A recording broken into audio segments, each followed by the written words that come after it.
All right, Dr. Huntington here, and today I'm going to talk to you about a very important hormone called cortisol. Now, cortisol is best known for being in charge of your fight or flight instinct during a stressful experience or like a perceived threat. So an example would be like if you're on a stroll through a park or in the woods and you look over to your left and there sits a mountain lion or a bear, right, showing off its front teeth and maybe some of its teeth on the side, depending on how much he's upset with you walking so close to him. That'd be one example. Now, maybe you don't walk in the woods. Maybe your life is a little more tame, so maybe your experience looks more like this. You're sitting on your couch and you're anxiously awaiting the arrival of your in-laws for a holiday visit. Your skin feels kind of cool and your heart rate picks up as the doorbell rings. You break out into a light sweat. You're ready to either run, or if you can't get away, you're ready for a tussle. All right, so this fight or flight thing, the cortisol is largely in control of this reaction. And this is why you've heard of cortisol referred to as the stress hormone. Now, when you feel threatened, your hypothalamus, which is in your brain, communicates with your adrenal glands, which are the organs that sit atop your kidneys, to send out a surge of cortisol and also another hormone called adrenaline. Now, during a fight or flight, your heart rate and your blood pressure will increase. And important systems in your body actually shut down. For example, your digestive system, and your immune system lowers, and your reproductive system. Now, this is a natural and healthy response because these important systems have been judged from an evolutionary standpoint to be non-essential during the times of these perceived threat. So during a fight or flight situation, your body also needs as much energy as possible to handle the situation. So another role of cortisol is to trigger the release of glucose or sugar from short-term storage reserves. This way your muscles actually can use that sugar for energy to get you through the situation. Now, this fight or flight response is meant to help get your body through the stressful experience. Like it starts, right? Then you have to get through the experience and it's over. And when it's a shorter cycle like that, it's a pro-survival response. And it's adapted this way over a very long period of time. So it's aided historically in your survival, and that's why you have it. Now, in a healthy body, after the high alert, high stress situation is over, the cortisol level will decrease. And the systems that were shut down, such as the digestive system, will then come back online again and function. And your blood sugar should return to normal. But what if you're under stress all of the time? Right? This response system was not made for that. Your body was not made for that kind of long-term stress. And if cortisol levels are above normal for long periods of time, your body's not going to function properly. And you're going to have too much glucose in your body, which is going to, it's going to contribute to chronically high blood sugar.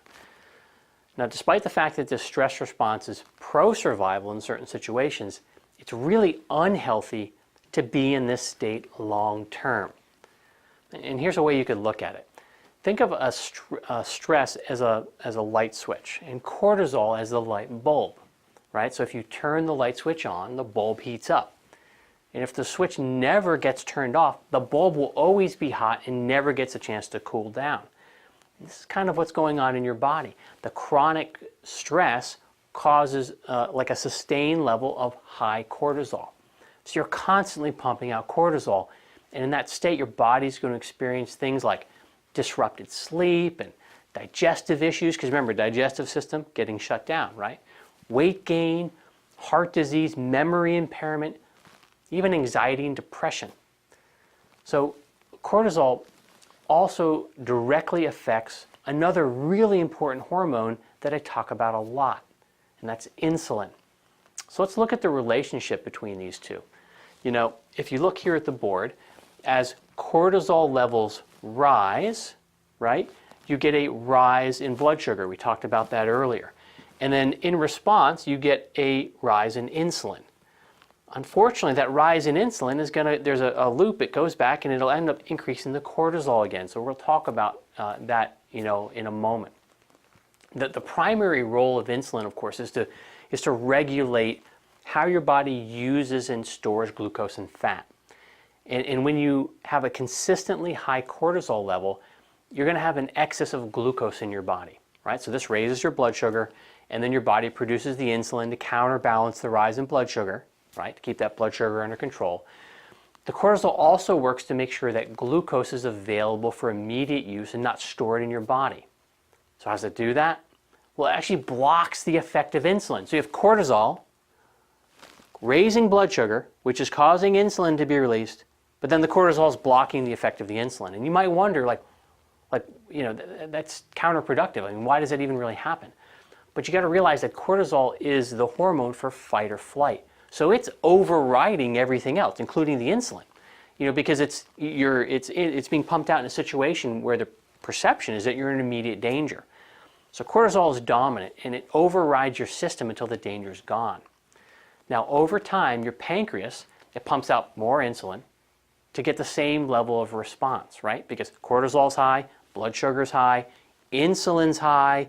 What happens is the cells, they stop responding to this increased level of insulin. So you become what's called insulin resistant. You've built up a resistance to the insulin. And because of this, there's not an efficient response. So your pancreas then has to pump out more. This is not good. This cycle just continues. More insulin resistance, more insulin. So when your cells do not get the energy they need, because remember, insulin, their job is to basically open that cell up and allow the blood sugar to go in, right? It gets the sugar out of the blood, and it allows for your cells to use that sugar as energy. But if they're becoming insulin resistant, your cells aren't opening up, the sugar's staying in your blood, and your cells starve. So now you've got hungry cells. And now you get these hunger signals being sent to the brain, so you eat more, right? Thus causing further rises in blood sugar and more insulin release. You can see how this loop just keeps going and going. Now remember, any glucose that you do not need, right, that isn't going to go into your cells and get used for energy, is going to get stored, mainly as fat. So this is the link between cortisol and weight gain. Cortisol and increased risk for type 2 diabetes, and cortisol and other health problems. Life stress happens, and there's a healthy response to short-term stress, and that's what we talked about earlier in the video. What you don't want is to stay in stress mode for long periods of time, because that leads to this cycle, right? Increased insulin, insulin resistance, the metabolic stress of starving cells, and then that stress causing more cortisol. So here's the cycle. Stress, cortisol release, increased blood sugar, increased insulin. Now, because of the increased insulin resistance, your cells not responding to insulin, your cells starving, therefore stress, right? Starving would be stress, therefore cortisol, and we just get in this cycle. All right, so what you want to do is you want to stay out of that cycle. So here's just a couple of ways that you can combat daily stress, right? One would be your diet. Eat a healthy anti-inflammatory diet, and I do lots of videos on eating a proper diet. Exercise regularly. Exercise is a great way to reduce the stress, reduce the cortisol. Take time for hobbies, things you enjoy doing, whatever they might be, right? Caring for animals, listening to music, building something, whatever it is you enjoy doing and you don't find stressful, right? Take time for those things. And then another one, which often doesn't make a list, but really does help, is volunteering to help other people. Things that you don't have to do. There's very few things that you can do to reduce your own stress that actually just help somebody else.